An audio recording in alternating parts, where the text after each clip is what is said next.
Aper, le sanglier en latin. Aper, un vêtement à votre identité. Avec Aper, sortez des marques woke.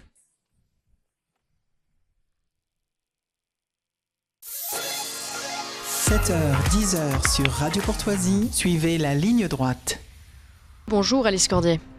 Bonjour Maud Coffleur, comment allez-vous ? Bah écoutez, très bien, on se remet de ce week-end. J'ai l'impression de ne jamais vous avoir quitté, c'est drôle.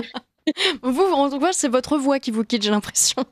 Mais Maud, vous le savez très bien, quand j'ai cette voix-là, ça signifie que j'ai une action la veille. Et les auditeurs de Radio Courtoisie commencent à s'y habituer. Ce n'était pas n'importe quelle action, puisque j'ai dû brailler comme pas possible dans un mégaphone pendant 4 heures, alors que d'habitude, on avait prévu que ça ne durait que 2 minutes. Bon, là, on changeait.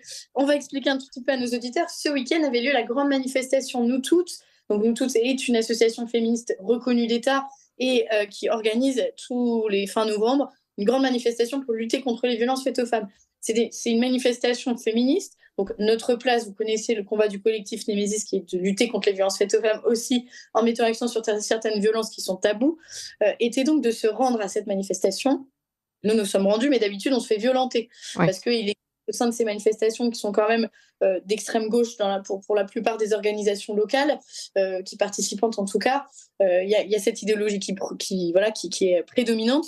Et donc, il y a l'existence de mouvements antifascistes qui viennent faire leur loi et considérer que telles associations ou telles autres n'ont pas leur place dans ces manifestations.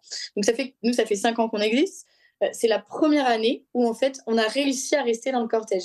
Je vais vous expliquer pourquoi.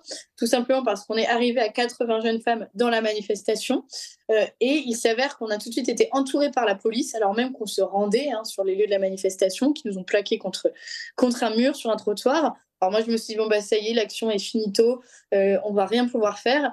Et alors, à ma grande surprise, la responsable du peloton, je ne sais pas trop bien comment... La commissaire de police, je pense. Voilà, exactement.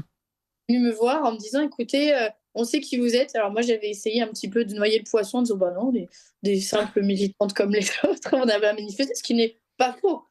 J'ai omis de préciser qu'on faisait partie d'une association, d'un collectif en particulier. Mais en fait, elle était déjà au courant. Elle me dit, non, je vois très bien qui vous êtes.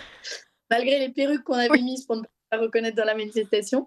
Et elle m'a dit, en fait, ce qu'on va faire, c'est qu'on va vous escorter toute la manifestation pour pas que vous n'ayez à subir de violence. Alors là, je suis restée quoi ? C'est la première fois qu'on peut participer à cette manifestation. Mais alors, encadré, il y avait plus de policiers que de manifestantes de Némésis, c'est pour dire. On a pu remonter ainsi tout le cortège de la manifestation.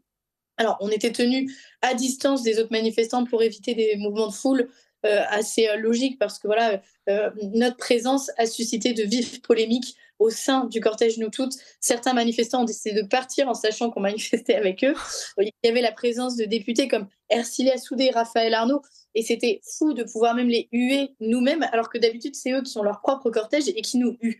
Donc on a pu en fait inverser un petit peu la balance, ou du moins rééquilibrer tout cela. Mais vous étiez présente, Maud, à ce titre, un fabuleux reportage que vous avez sorti sur la chaîne YouTube Ligne Droite avec les backgrounds de l'organisation de cette action, avec la participation sur place, et je vous remercie énormément de l'avoir couverte. Voilà comment ça s'est passé. Alors voilà, ça a suscité aussi des polémiques, notamment sur les réseaux sociaux, où énormément de manifestants se sont demandé pourquoi est-ce qu'on avait été permise d'être là. Moi, j'ai deux réflexions par rapport à ça. La première, c'est qu'on parle quand même d'une manifestation contre les violences faites aux femmes. Nous, on est arrivé avec 2 portraits, 2 symboles. Gisèle Pellicot, dont on connaît aujourd'hui, vous en parliez tout à l'heure, la terrible et terrifiante histoire des viols de Mazan. Et l'autre symbole, c'était Philippine, vous savez, cette jeune fille qu'on a retrouvée tuée et violée au bois de Boulogne. On trouvait que c'était 2 symboles intéressants parce que l'une est un symbole plutôt avec des agresseurs franco-français, remet à la lumière du jour la question des violences conjugales, et l'autre a été violée, donc Philippine a été violée par une personne étrangère sous OQTF, et remet au centre, encore du débat, bien que la question y est déjà, la question de notre rapport à l'immigration, de notre rapport à des hommes issus de cultures bien plus violentes que la nôtre. Et donc, à ce titre, on trouvait que c'était intéressant. Et on a vu au sein des cortèges une espèce de gêne parce que d'un côté, on était là avec nos slogans et notre nouveau combat qui arrive sur la scène féministe, mais on pouvait le faire que si on était encadré de policiers qui ont consacré 4 heures de leur après-midi pour ça, alors qu'aujourd'hui, il y a quand même d'autres violences, notamment à Paris, sur lesquelles ils auraient pu aussi être déployés. Mais ils étaient obligés. Et d'ailleurs, on a été pris à partie à de nombreuses reprises par d'autres groupuscules locaux.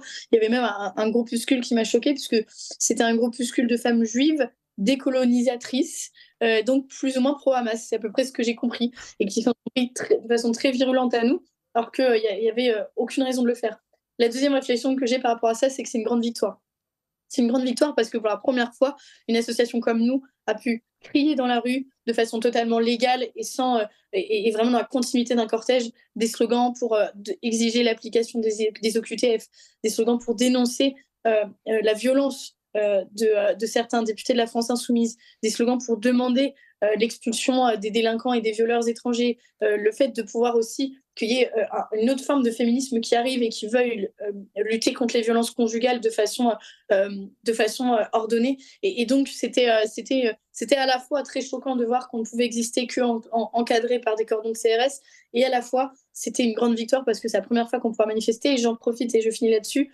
Nous avions des femmes de tous les âges, entre de 18 à 65 ans. Si demain, vous voulez manifester avec nous, parce qu'évidemment qu'on va compter y retourner, on veut être fois triple, on veut être le triple, on veut être fois 10 par rapport à ce que nous étions, n'hésitez pas à nous rejoindre. Vous êtes un homme, vous êtes une femme, allez sur notre site internet nous rejoindre et ensemble nous allons gagner. Merci beaucoup.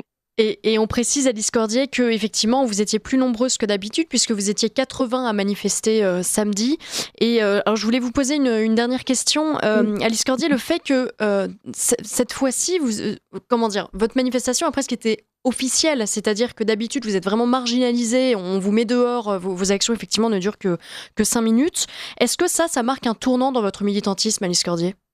Oui, totalement, ça marque un tournant parce que c'est une reconnaissance de notre association en tant qu'association féministe à part entière qui a le droit de manifester comme les autres dans une manifestation féministe. Et ça, c'est énorme parce que là, nous, on porte la parole d'énormément de victimes, on porte la parole d'énormément de femmes qui sont victimes dans l'espace public de violences, qui ont été victimes de viols dans l'espace public. Que ça plaise ou non, ces femmes existent. Et aujourd'hui, on va pouvoir les représenter parce que si hier, samedi, nous avons pu manifester, évidemment que sur les prochaines manifestations, nous serons présentes en nombre, mais on a besoin de vous aussi. Merci beaucoup, Alice Cordier. Bravo pour cette manifestation et à la semaine prochaine. À la semaine prochaine, oui.